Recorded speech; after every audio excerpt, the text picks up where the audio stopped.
Bureau chief Ejaz Ahmed Tahirawan. अरब media reports के मुताबिक हिंदुस्तानी वजीर आजम नरेंद्र मोदी 2 रोज़ा सरकारी दौरे पर सऊदी अरब पहुंच गए। जद्दा एयरपोर्ट पर उनका इस्तकबाल नायब गवर्नर मक्का मुकर्रमा शहजादा सऊद बिन मशल बिन अब्दुल अजीज ने किया। सऊदी शाही फ़ज़ाइया के लड़ाका तैयारों ने उनके तैयारे को सऊदी फ़िज़ाई हुदूद में दाखिल होते वक्त खुश आमदीद कहा। जद्दा में भी वज़ीर आज़म नरेंद्र मोदी ने भारतीय बिरादरी से मुलाकात की और ए वतन गीत की परफॉर्मेंस से इस्तकबाल किया गया। उन्होंने भारत और सऊदी अरब के दरमियान 2 तरफ़ा ताल्लुकात को मजबूत मुस्तहकम बनाने का मौका करार दिया।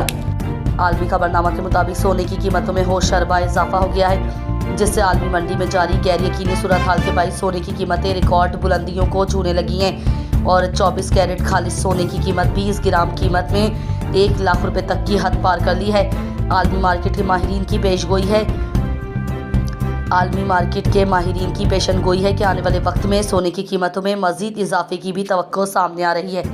आलमी खबरनामा से खबर शामिल करते हैं, फ़िलिपाइन में पहली बार इस्लामी तदफीन का कानून नाफिज कर दिया है। गैर मुस्लिम अक्सरियती मुल्क फ़िलिपाइन में मुस्लिम बरादरी के जज्बात का एहतराम करते हुए मुसलमानों के लिए इस्लामी तरीके से तदफीन की कानूनी इजाज़त दे दी है।